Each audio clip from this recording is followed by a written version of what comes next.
porque yo tengo dos tipos o tres tipos de testigos. ¿Cuáles son? ¿Cuáles son los testigos?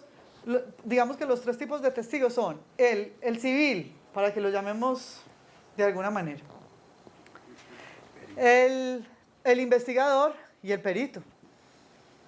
Son tres, y son tres formas distintas de presentarlos, porque los tres acuden por razones distintas a un juicio. Este señor, que es el testigo civil, acude porque vio, por ejemplo, o porque conoce a los personajes. ¿Qué tengo que hacer yo en la presentación inicial de este testigo civil? Simplemente, ¿quién es usted? Mi nombre es tal y tal. Yo a este señor, que es un tema con el que estamos discutiendo y peleando mucho con los jueces, porque los jueces vienen con los generales de ley 600, y le estamos diciendo, usted le está haciendo una cantidad de preguntas al inicio, que lo único que ponen a este testigo es en bandeja de plata.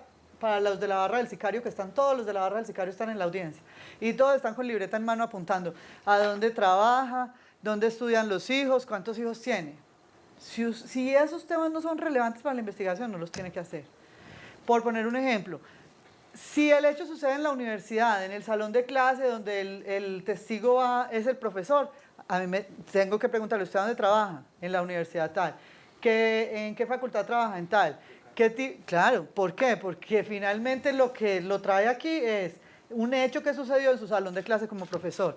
Pero si este señor, siendo el mismo profesor de la misma universidad, lo que presenció fue un asalto allí, que no tiene nada que ver ni con la universidad, no nos interesa saber si este señor es profesor o no.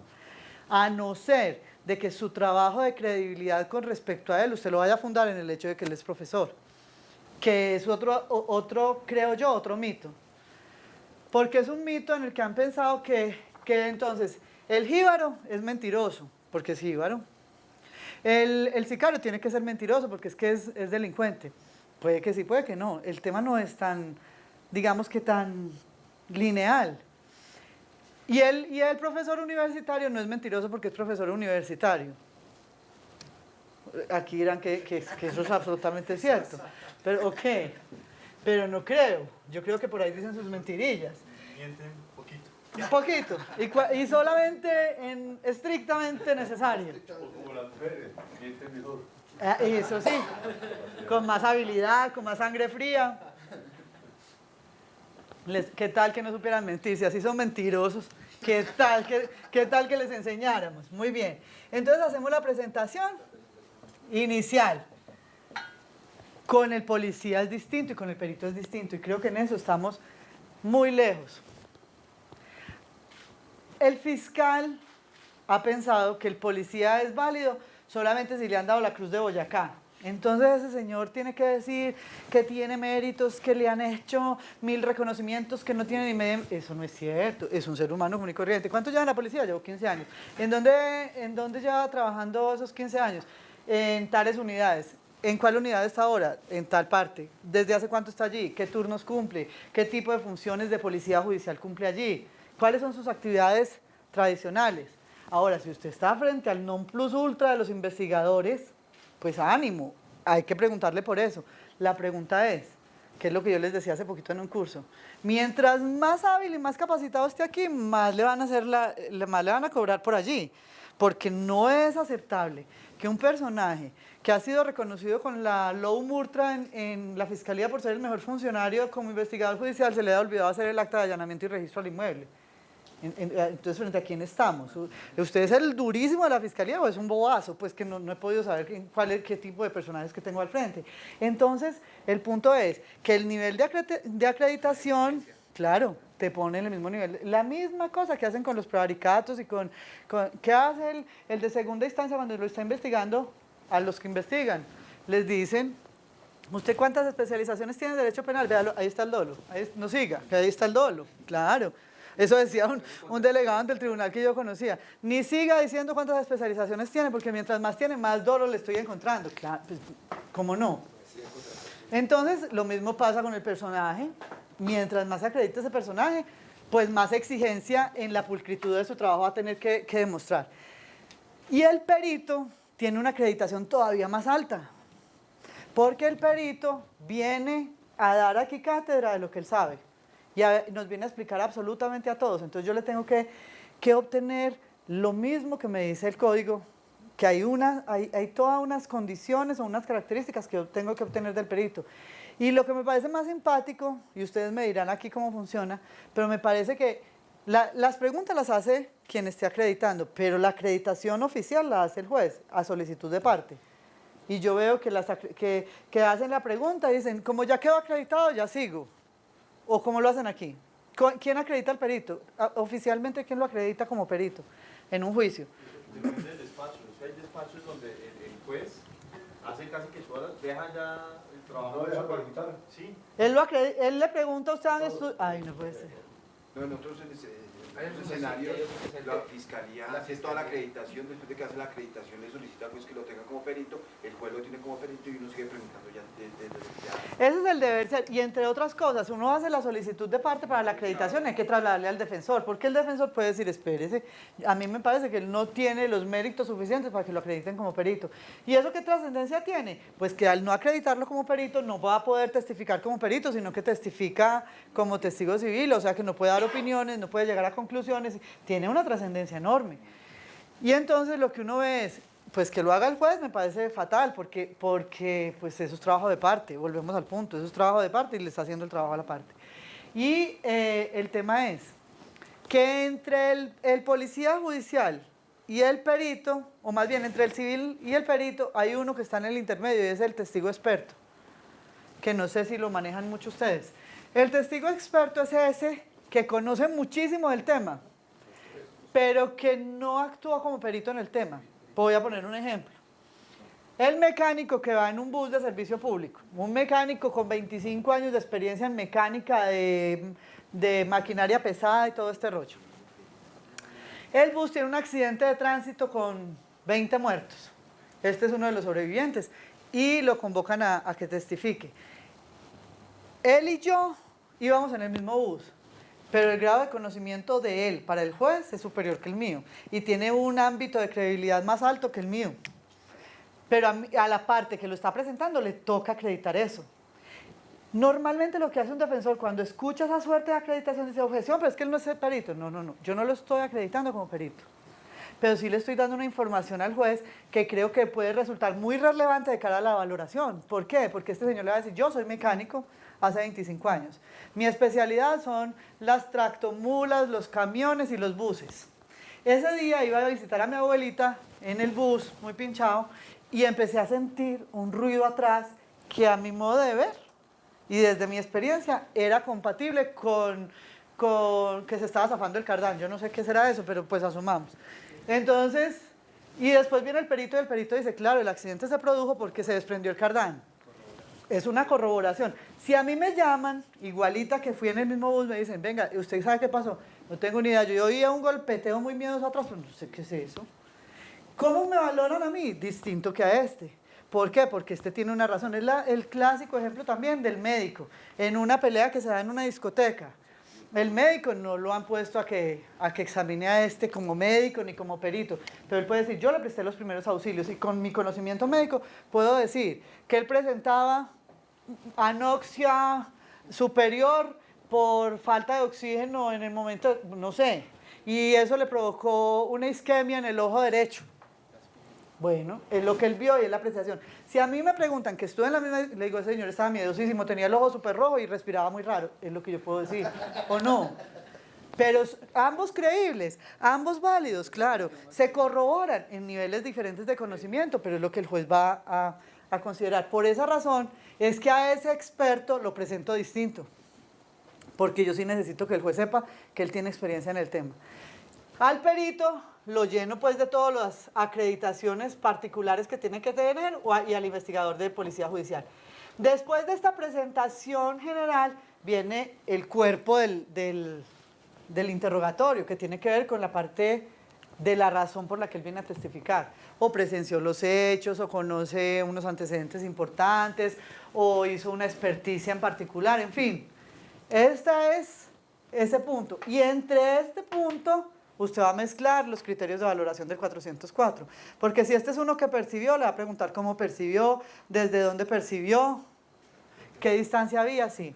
Doctora, ahí en el momento de la acreditación, una vez terminado, por quien lo esté haciendo, ¿podría uno decir en ese momento que esa persona realmente no es profesional o algo, digamos, lo que ha pasado con el tema de medicina legal, donde ciertos para una oposición, claro, no tienen claro, esa calidad posterior, digamos que uno averigüe previamente claro. que realmente él no tiene la Esa es la razón de ser de que el juez, antes de acreditar oficialmente a este como perito experto, corre traslado. Siempre tiene que correr. ¿Usted tiene alguna objeción? Y aquí hay un punto muy interesante, porque si la parte tiene una objeción, lo que tradicionalmente hace es que sustenta una objeción con una argumentación larguísima. Y el juez le dice, no, un momentico. Si usted tiene una objeción, susténtela a través de un contrainterrogatorio dirigido única y exclusivamente a establecer la razón por la cual yo no lo debo acreditar como perito. ¿Cuál será el contrainterrogatorio suyo? Usted dice que usted estudió 5 años en la universidad tal y que la época en que usted estudió entre el 90 y el 95, ¿correcto? Sí, que esa universidad le dio el título de tal. Resulta que esa universidad, si usted ve un título de la universidad tal cosa, bueno, en fin, usted dice que para esa época el rector de la universidad era tal persona. Quien firma su título no es ese señor, sino que está el otro.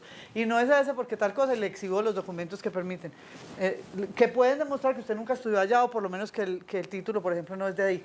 ¿Qué va a generar en el juez? La duda de que esta persona sea competente para esa área.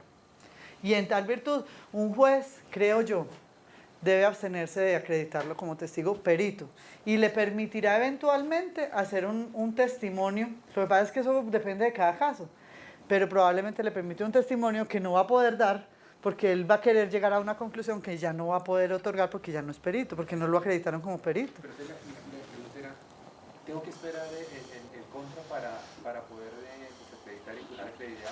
¿O lo podría hacer en el momento de la acreditación? Termina la acreditación y yo exhibo Y yo diría que se podría hacer en un momento antes, apoyados en el 413, y es si la preparatoria es una audiencia que busca depurar y preparar el juicio, y en la preparatoria usted anuncia cuáles son los peritos que quiere que le decreten en la audiencia y cuáles las razones de su respaldo científico, y usted tiene, si conoce desde ese momento, pienso yo, en ese momento puede impedir que se decrete la prueba de una vez. ¿Para qué van a ir a ese señor si este señor... si usted conoce, y exacto, si no en el juicio, creo yo. Y si no, ya directamente en el juicio. Entonces, ya involucran ustedes los criterios de valoración y listo, termina. Decíamos al inicio, ¿por qué no miramos cuáles son las reglas por las cuales se rige un interrogatorio directo? Y las miramos en el código. Porque creo que no las tenemos del todo muy claras, a pesar de que todo el mundo sabe que es un interrogatorio. ¿Y de dónde estoy sacando eso? Porque lo que estamos haciendo en los interrogatorios pareciera que no se ajusta exactamente a las reglas que pone el código. ¿En qué artículos está normado el directo? Y ahorita miramos el contra. Pero arranca desde un poquito más atrás.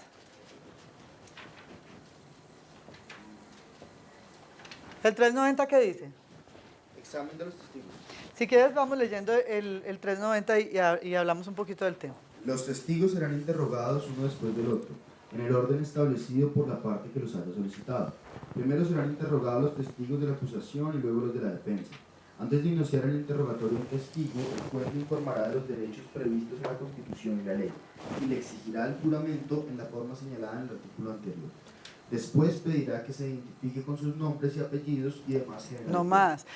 Ahí es donde le pone los generales de ley y se van hasta el extremo de decirle que cuánto se gana mensualmente. ¿Qué sigue en el 391? Interrogatorio cruzado del testigo. Todo declarante, luego de las formalidades indicadas en el artículo anterior, en primer término será interrogado por la parte que hubiera ofrecido su testimonio como prueba. Este interrogatorio denominado directo se limitará a los aspectos principales de la controversia, se referirá a los hechos objeto de juicio relativos a la credibilidad de otro declarante. No se podrán formular preguntas sugestivas ni se insinuará el sentido de las respuestas. En segundo lugar, si lo desea, la parte distinta a quien solicitó el testimonio podrá formular preguntas al declarante en forma de contrainterrogatorio que se limitará a los temas abordados en el interrogatorio directo. Listo. ¿Cuál es el objetivo? Obtener información de los aspectos centrales de la controversia. Esa es la razón de ser y por eso desde la preparatoria usted está anunciando cuál es la pertinencia de este testigo. Y entonces, lo que usted busca con él es que él entregue información sobre los aspectos principales de la controversia. El 392 creo que tiene otro puntico importante. Artículo 392. Reglas sobre el interrogatorio. El interrogatorio se hará observando las siguientes instrucciones. Toda pregunta versará sobre hechos específicos. El juez prohibirá toda pregunta sugestiva, capciosa o confusa. El juez prohibirá toda pregunta que tienda a ofender al testigo. El juez podrá autorizar al testigo para consultar documentos necesarios que ayuden a su memoria. En este caso, durante el interrogatorio, se permitirá a las demás partes el examen de los mismos.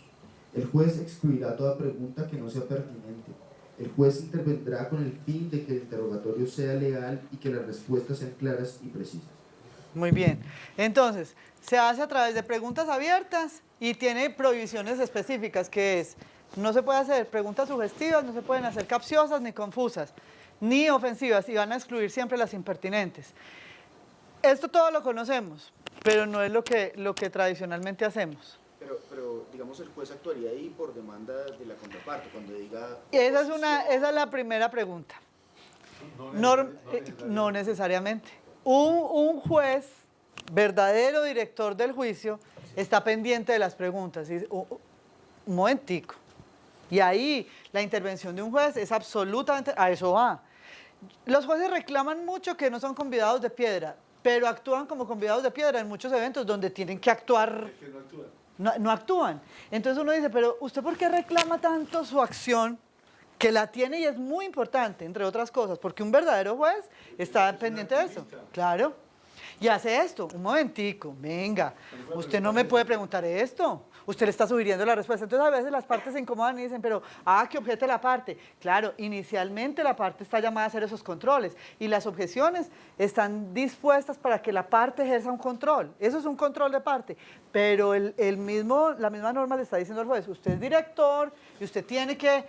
De hecho, me da mucha risa porque ellos hacen estas prohibiciones de viva voz al inicio. Les queda claro a las partes que están prohibidas estas preguntas y eso son todas sugestivas. Le pasan por encima al juez. Y el señor... Y al representante de la defensa y a la fiscalía. Sí. Y uno dice, pero ¿a dónde está la verdadera acción? Aquí es a donde el juez interviene. Y hay una historia muy particular y es, si a contrario sensu, en contrainterrogatorio, si yo hago el contrainterrogatorio abierto, pueden objetar el hecho de que yo no lo esté haciendo cerrado. Y yo les devuelvo la pregunta a ustedes. Es decir, se ha dicho que el contrainterrogatorio debe ser sugestivo y cerrado.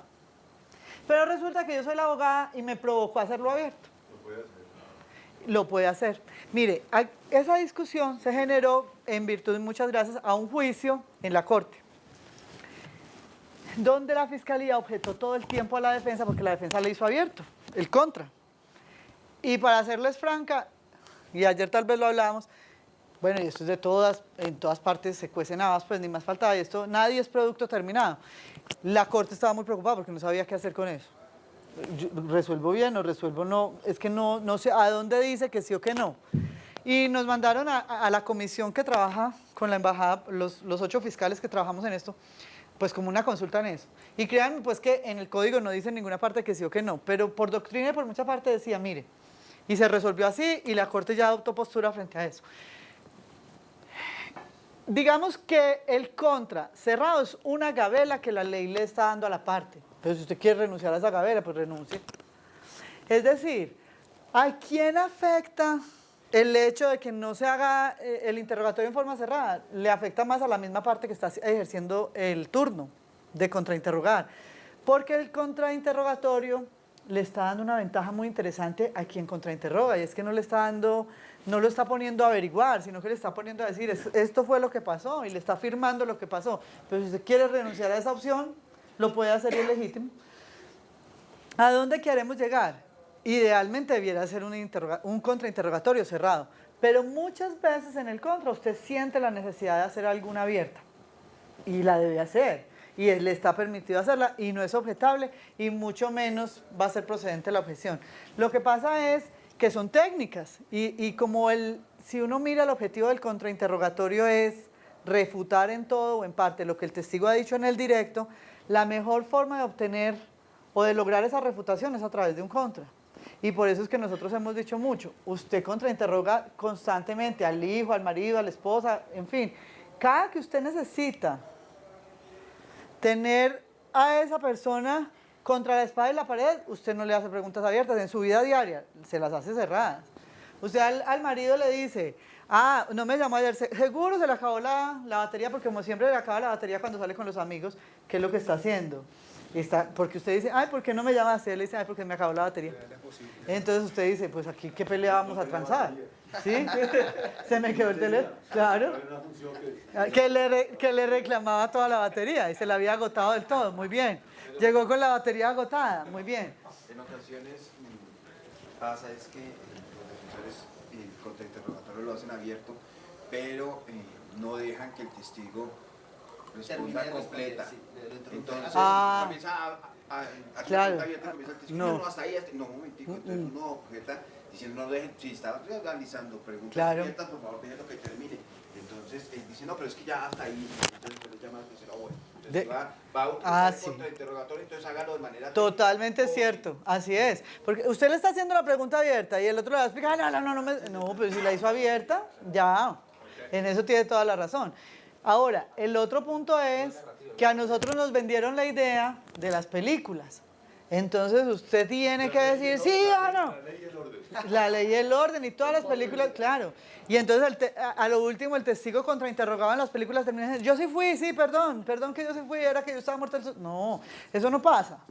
Eso no pasa. Sí, señor. Es que sobre ese 395, lea, doctor. En nuestro relator. Oposición durante el interrogatorio. Sí. La parte que no está interrogando o el Ministerio Público podrán oponerse a la pregunta del interrogador cuando viole alguna de las reglas anteriores o incurra en alguna de las prohibiciones. El juez decidirá inmediatamente si la oposición es fundada o infundada. Sí. Este conecta con el 359 sobre el rechazo de pruebas. Sí, señor. Entonces hay especialistas en objetar las preguntas. Sí. Son objetadores profesionales. Sí. No dejan interrogar.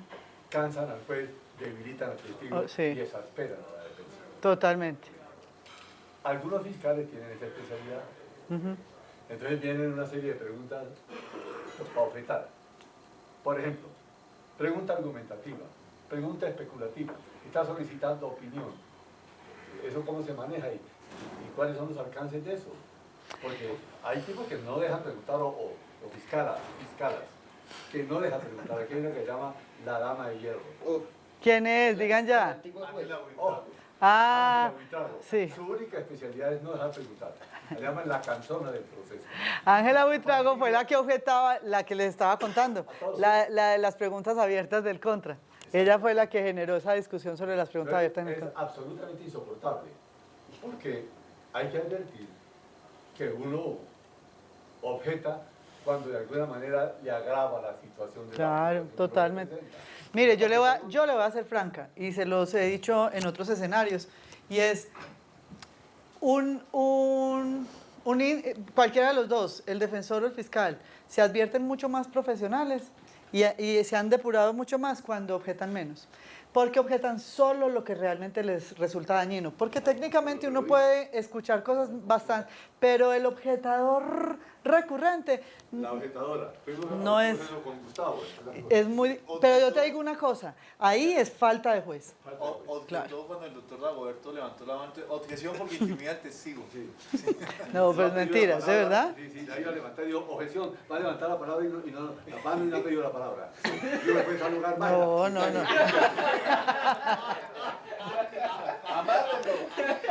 Y uno, perdón. No, eso es absurdo. Perdóneme, pero eso es absurdo y es falta de juez. ¿Por qué? Pero mira, hay unas cosas insólitas. Porque esto es más de lógica que de derecho. Es de sentido común, claramente es de sentido común. Por Así ejemplo, es. un contrato de mutuo contiene unos elementos desde el punto de vista civil. Valor, intereses de mora, intereses durante el plazo, lugar donde se paga, etc. Entonces, usted va a decir, entonces dice ella, objeción, pregunta, perdóneme. Objeción, tumbó la tupa. Copa caída. Copa caída se llama esa. Repóngala. Reformule. Muy bien. Esto. Si supiera civil, entendería que puede preguntar una por una los componentes de una y todas. Claro. Cuánto fue el valor, cuánto fueron los intereses, dónde debía pagarse, en el caso Sí. de mora tal. Y objeción, pregunta compuesta. Entonces, en otro lugar, divídala. Pues dividir es repetir lo mismo, ¿para qué el objeto?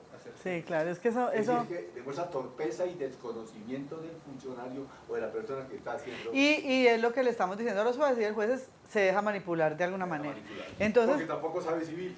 y el juez tiene que afinar el oído también y decir, mire, yo voy a medir qué tan dañino es lo que estamos haciendo acá. Porque era lo que yo les decía ayer inclusive. Hay muchas preguntas que al usted escucharlas son claramente sugestivas. Por poner un ejemplo, la de ubicación, pero la de ubicación no es una pregunta absolutamente superada. A mí no me diga el defensor y no me diga el Ministerio Público y no me diga el juez que yo los estoy súper sorprendiendo porque le estoy preguntando al testigo que si recuerda lo que sucedió el 13 de enero cuando fue víctima de un hurto. Si a él lo convocaron para que testificara sobre un hurto. O sea, técnicamente es sugestiva, claro que técnicamente es sugestiva, pero es aceptada porque pregunta de ubicación. Cuando dicen sugestiva de ubicación, lo que pasa es que el juez tiene que tener la habilidad de reconocer cuándo yo estoy ubicando y cuándo lo estoy conduciendo, porque también es claramente identificable cuando hay partes que saben que su testigo está muy embolatado y entonces le hace la sugestiva a sabiendas de que le van a objetar por sugestiva, pero ya le soltó el dato y entonces, venga, pues reformulo. Sí, usted iba con un saco negro, ¿cierto? Sí, perdón, reformulo. ¿Cómo era que iba vestido usted? Y entonces, pues, también por eso, pero entonces el punto es cómo el juez hace un verdadero ejercicio de ponderación donde mantenga el juicio en una línea de protección de información y de protección de partes. Pero este es este punto, doctor, que me preocupa mucho. Dice que caben los recursos. No he visto la primera vez que se formule la objeción, uno explique, porque entonces el señor dice, explíquela, fundamentela, todo el mundo, porque aquí es de memoria todo, fundamentela, está mirando en un papel que tiene ahí, libreteado, como tú dices, fundamenta, traiga fundamenta, entonces dice, no al lugar, se supone que yo tengo el recurso, sí. Interpongo reposición de apelación, no se hace jamás, no opera. Y nosotros hemos explicado un par de cosas. Dice la norma, proceden los recursos ordinarios. No, y es que porque muchas veces lo que pasa con una objeción es que está impidiendo que entre una prueba, y eso es un auto, visto desde otra perspectiva, claro, el auto que niega la prueba es susceptible de apelación. Y es el que la decreta es apelable ahora. Claro, el que la niega con mayor razón. Y si usted está objetando esto, que es una respuesta importante para la parte, esa respuesta es una evidencia. Y si yo le estoy negando que ingrese esa parte del relato, estoy negando una prueba. De alguna manera, y es lo que le estamos explicando a los jueces. No todas las objeciones, porque hay objeciones que no impiden el ingreso de la evidencia propiamente dicha, sino que impiden la forma en que ingresa, y eso es distinto. Pero si ya mi decisión de la objeción impuso una talanquera a tal punto que la información no ingresó, está haciendo las veces de un auto que niega una prueba. Así de simple. Pero no conceden los recursos, toca Sí. como Constancia para poder después no vaya a la segunda instancia y a la casación. Porque los jueces son obstinados. Cuando usted tiene el poder, difícil que usted piense, porque usted sabe, no piensa. Bueno, yo lo que les puedo decir en eso es que estamos haciendo un trabajo que nos preocupa mucho, porque es que no son ustedes los que están diciendo esto. Los fiscales hacen constantemente quejas en el mismo sentido, se sienten, digamos que en audiencias regidas por el ius regañandi que llaman, pero no hay un verdadero ejercicio de la ponderación que debe identificar a un juez. Un juez va a ponderar, a dirigir, a escuchar, a valorar y a decidir, pero los jueces están dedicados a regañar. Aparte de que creo yo que hay, cuando uno advierte que el juez tiene mucho desconocimiento, es el juez que normalmente no te deja hacer mayor cosa. Ya, usted ya habló, silencio, no hable más, porque le da miedo que se crezca el debate y no tenga cómo dirigir el problema. Un comentario para esto, porque usted hay que poner el folclore si no funciona, la docencia. Muy bien. Hay una juez en Neiva que la llaman cebollita, hace llorar a los funcionarios. Entonces digo, va a hablar cebolla Y todo el mundo llora. No, eso es dramático, eso es absolutamente triste. Sí. Pero mientras menos sabe el juez, más regañones. Y eso se los pongo, ustedes revisen. Y el juez más ponderado, el más tranquilo, el más pasado es el que más sabe. Y el que deja intervenir y hable de tal cosa, no le va a permitir tal cosa y tal otra, sin gritar, sin manotear, sin hacer nada de eso. Eso muestra mayor preparación en el juez. ¿Qué quería mostrarles también? ¿Quieren parar a un cafecito? Como quieran. Para que hagamos el break, hacemos el tema de introducción de evidencia. Listo. Entonces, una cosa anecdótica. Sí, señor. Aquí la batalla por ver quién sabe menos. ¿Por qué? Porque aquí hay un proceso que se ve en televisión y en radio, todos los anuncian, que es el de Colmenares. Sí. Colmenares es un ícono de cómo se explota económicamente eso, porque cada punto de sintonía son 400.000 tipos que están viendo en televisión y eso genera la cuña y la venta. Entonces, aquí hay un abogado muy importante, aparece todos los días en prensa, radio y televisión. No podemos saber quién es. ¿Quién será? Entonces se carga un poligrafista para todas partes. No, el doctor polígrafo. O se llama polígrafo de Berkeley, cardionemosicograma, o también lo llaman lie detector o detector de mentiras. Él carga un coronel de la policía. Lo carga para todas partes. Y lo podemos nombrar porque lo tenemos todo aquí. Se llama Jaime Granados Peña. Es abogado del presidente y del expresidente y de todos. Ahora está en Interbolsa. Él está en todos los procesos metido, pero carga a su poligrafista. No falla ninguna vez. Entonces el fiscal González no hallaba cómo enfrentarlo. Y este tipo me trajo aquí unas constancias y unos polígrafos y me dice que los tipos no dicen sino la verdad los clientes de él. Entonces fue y se contrató una vaina en un año que se llama Lie to Me, Lie to Me, Lie to Me. Lie to Me, sí.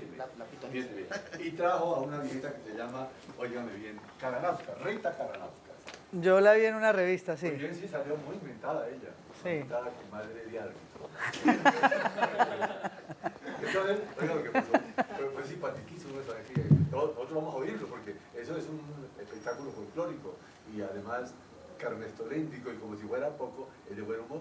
El tipo participa en una cosa de humor. Entonces la viejita dijo, le preguntó a la juez, ¿usted cómo identifica al mentiroso? Yo soy una poligrafista de carne y hueso. No necesito el aparato.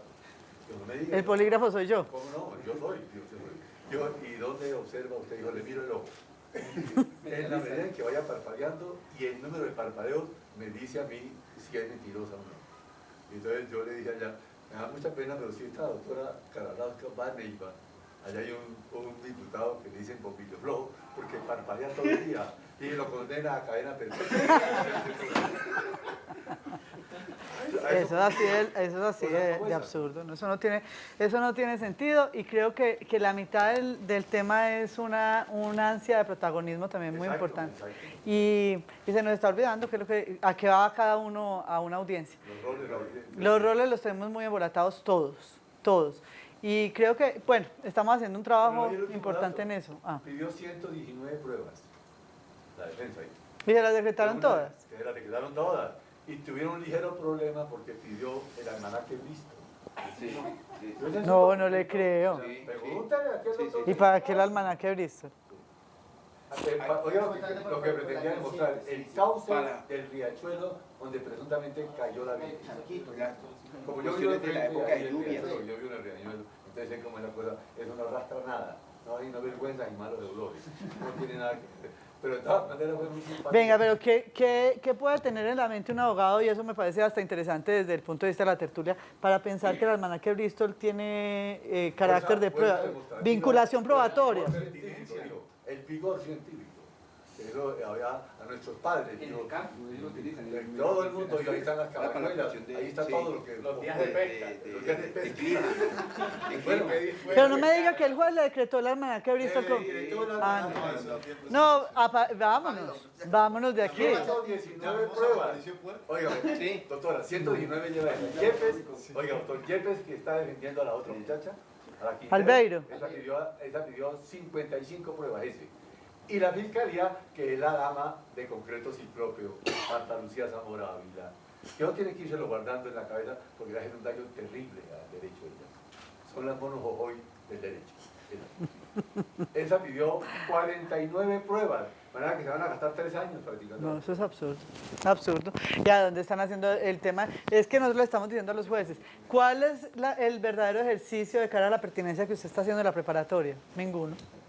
¿Qué dice el fiscal o el defensor? Es pertinente porque conocía al otro. Ah, bueno. Ya. Eso es carga de pertinencia. No están haciendo verdaderos temas de pertinencia. Y aquí viene y juega lo que les estaba diciendo al inicio, que el juez le decreta todo porque le tiene pánico a que digan que le están violando derecho de defensa. Entonces le pide 533 pruebas. Pues ¿cómo le va a decretar el almanaque Brizo? Perdóneme, pero es que eso no tiene... Y es una falta de seriedad también con el rigor de lo que es una audiencia. Esa vaina, yo no tendría... No tiene Me daría pena, no tiene pues. valor científico para proponer el almanaque. No, absolutamente incapaz. Uno piensa que va a revocar el poder. Más sabios. Sí. ¿Cómo será de Manizales? Ave María, Manizales es donde sentamos cátedra, mijito. Allá es a donde hay que ir a aprender. Los invito a tinto antes de que acaben con la tierra, por favor.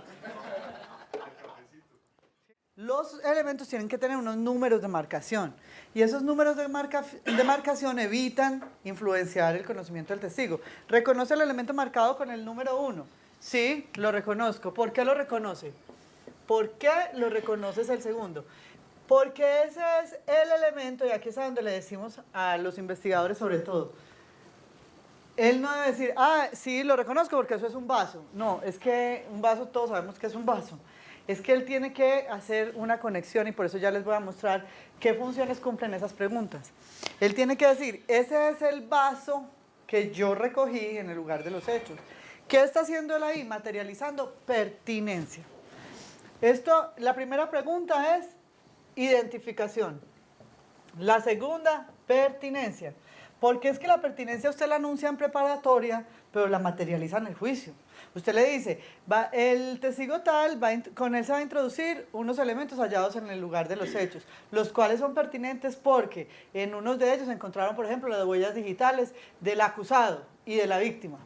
Y resultan importantes en la medida en que permiten establecer que ellos esa noche estuvieron compartiendo unos tragos y estos fueron los elementos que utilizaron, por poner un ejemplo. Hasta ahí, en preparatoria, yo lo único que estoy haciendo es anunciando pertinencia. ¿Cuándo la van a materializar? Cuando el personaje diga, ese es el vaso que yo me encontré en el lugar de los hechos. Y lo recogí porque vi que tenía unas huellas latentes. Al ver que tenía unas huellas latentes me pareció importante para el caso y por eso lo recogí. ¿Qué está haciendo cuando contesta eso? Está estableciendo la pertinencia de ese elemento con el caso. ¿Reconoce? ¿Por qué lo reconoce? ¿Qué es? Que esto hace parte también de la identificación y de la relevancia. Y si está en las mismas condiciones, ¿qué es? El tema de la autenticidad. Es decir, lo que llamaban, o lo han llamado como mismidad, pero también se refiere a la autenticidad extrínseca e intrínseca del elemento.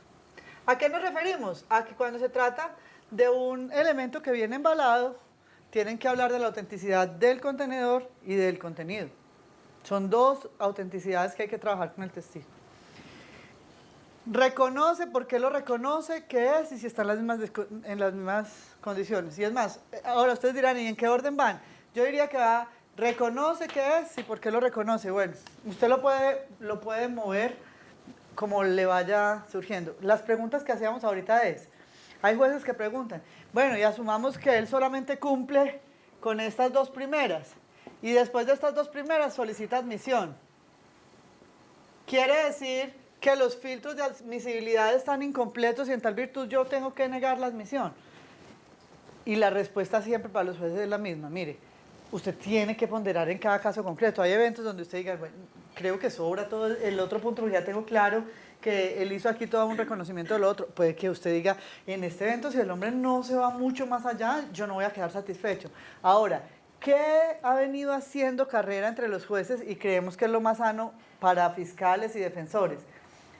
Hay una frase que viene haciendo carrera en la judicatura y es, indubio pro evidencia. Cuando tengan dudas, admitan la evidencia. ¿Por qué? Ante la duda, abstente y practica. Sí, y en este caso, claro, la admiten. ¿Por qué? Porque es menos dañino para la parte que usted en valoración termina diciendo, esto no terminó demostrando nada. Doctora, porque esa pertinencia y la conducencia y la actividad son requisitos intrínsecos que no vinculan al momento de valorar. Exactamente. Yo puedo decir, perdone la adjetivo, pero ahora Pero encuentro que no tiene un papel protagónico en todo este punto y en tal virtud no le voy a dar el crédito que esperaba la parte que le diera. Y por eso es que nosotros decimos muchas veces, el fiscal o el defensor, cuando el juez le dice las palabras mágicas, admito, como que descansa y abandona el trabajo más importante y es la valoración. Porque lo que tiene que seguir con ese testigo es un trabajo de valoración de cara a la evidencia que se acaba de recibir. Entonces, ¿qué pasa? Que estos aspectos, ahora, si hay un video o una grabación, lo que hemos llamado evidencia demostrativa, o un dibujo, hay una última que se dice, si ese video, ese dibujo o esa grabación representa fiel y verazmente lo que yo plasmé en él. Representa fiel y verazmente lo que yo plasmé en él, lo que el testigo plasmó en él. Muy bien. Para que un testigo pueda resolver estas preguntas, hay que hacer un procedimiento que era lo que yo les hablaba ayer. Como un procedimiento que se llama sentar bases. En la mayoría de las audiencias, objeción, no ha sentado las bases y la parte no sabe qué es sentar bases. El mismo juez muchas veces tampoco sabe qué es sentar bases. Sentar bases es lo único que permite ilustrar al juez de cara a la competencia del testigo. Y me explico. Los testigos manejan niveles de competencia distintos. Mi nivel de competencia en un caso particular es que yo presencié el hecho y la competencia mía para testificar es a lo que yo me refiero, es que yo estaba en el lugar y que tuve la oportunidad de presenciar todo eso. ¿A quién le corresponde hacerle saber al juez que ese es mi nivel, al que está interrogando? Cuando se refiere a un elemento, la competencia se establece sentando las bases. Cuando una persona sienta bases es que ha hablado tanto de ese elemento sin verlo, que cuando lo ve lo único que hace es confirmar toda la descripción que de antemano había dado. ¿A qué me refiero? Es el clásico caso, para que lo pongamos, como decía el doctor, que esto es más de sentido común y así es. El señor que en una discoteca se encuentra una billetera, el administrador, él no dice, oigan, ¿a quién se le perdió una billetera café de marca Vélez con 50.000 pesos? Le salen 200. Él llega y dice, hay un elemento perdido en la administración, a quien se le ha perdido algo viene. Cuando llegan esos 2 o 3, él llega y dice, ¿a usted qué se le perdió? A mí un celular, usted no. A mí la billetera, y a usted también la billetera, me quedan ustedes 2. ¿Cómo la billetera suya? Y usted le empieza a dar datos, y usted le empieza a dar datos. ¿Qué está haciendo este señor? Sentando bases para saber cuál de los 2 es el dueño de la billetera. Porque si él saca la billetera y dice, ¿será esta? Ahí mismo dice, ah, sí, mire, cafecita, Vélez, esa era la mía. Lo mismo pasa con el elemento. Lo que estamos haciendo con los testigos es exhibiéndole el elemento para que lo describa después de la exhibición. Y entonces el juez no puede confirmar si éste conocía el elemento antes. Y cualquiera, aún el que no lo había recogido, si usted se lo pasa, puede hacer exactamente lo mismo que este testigo y decir, esto es una copa transparente, tiene un puntico rojo en tal parte, y en fin. Y eso no le va a dar la tranquilidad al juez. Cuando se está haciendo un trabajo de autenticidad, realmente lo que se está haciendo es un vínculo de confiabilidad entre el juez y el elemento. Y el testigo, por supuesto. Entonces, ¿qué pasa? Que el testigo dice, yo soy investigador de policía judicial, yo acudí a la escena ese día y recogí unos elementos materiales probatorios que había en la escena. ¿Y qué elementos materiales probatorios encontró? Bueno, entre los elementos que encontré una copa. ¿Y cómo es la copa? Es una copa de cristal, transparente, es más bien de las que sirven agua, y la describe. Como este es uno de esos elementos que se llaman, entre otras cosas fue una traducción yo creo que desafortunada porque los denominaron elementos fungibles y no fungibles, entendiendo por fungibles los confundibles, cuando lo fungible es lo que se agota con el uso, según el Código Civil. Pero bueno, así los denominaron. Lo cierto del caso es que este elemento es confundible, 100% confundible. El investigador o quien recoge el elemento tiene que hacer algo con ese elemento que lo sustraiga de la universalidad de elementos.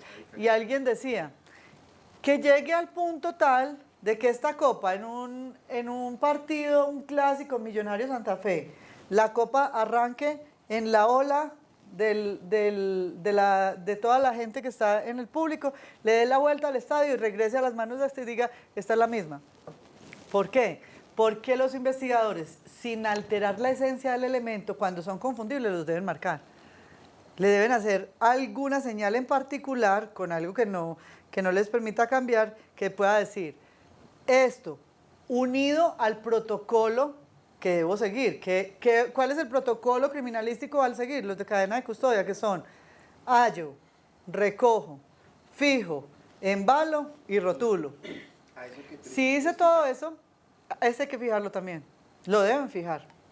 Los elementos Pero que ellos hallen. Si uno fija, de pronto ya puede obviar la marca. Entonces, para allá voy. Resulta que esa marca se hace más que todo cuando carecen de los elementos, porque ellos acuden a veces a las partes, y eso no es extraño, van sin las bolsas, van sin los rótulos, ese les acabó la cinta de no sé qué, y entonces ¿qué hago? No puedo recoger esto. Claro que lo puede recoger, lo que pasa es que tiene que hacer la forma, porque el rótulo y el embalaje sustituye esto.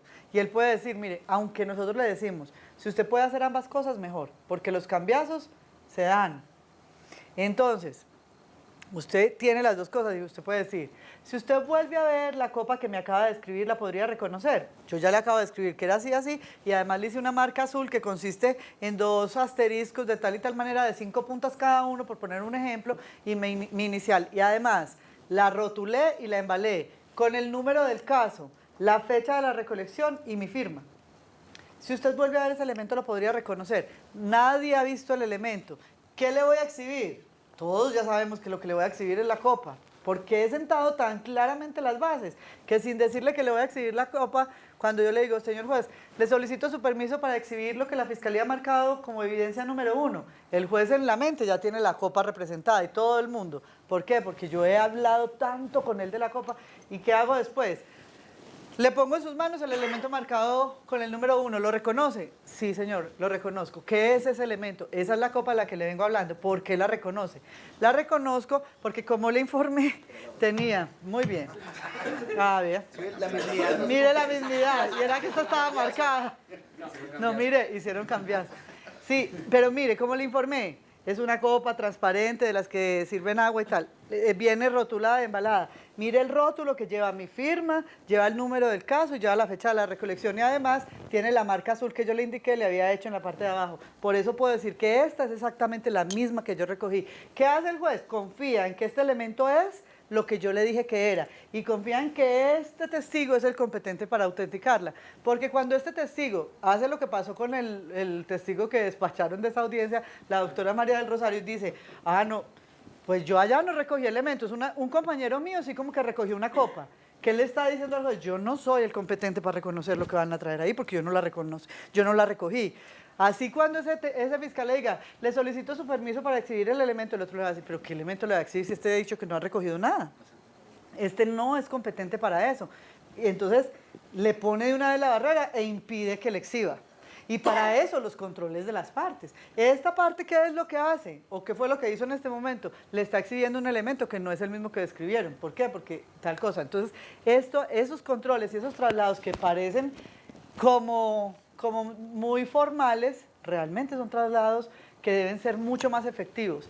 Cuando a la defensa uno anuncia, voy a exhibir tal elemento, la defensa debe estar siempre, si voy a exhibir una declaración anterior, ubicarse en la misma declaración, verificar que le estén leyendo exactamente lo que le tienen que leer, hacer un control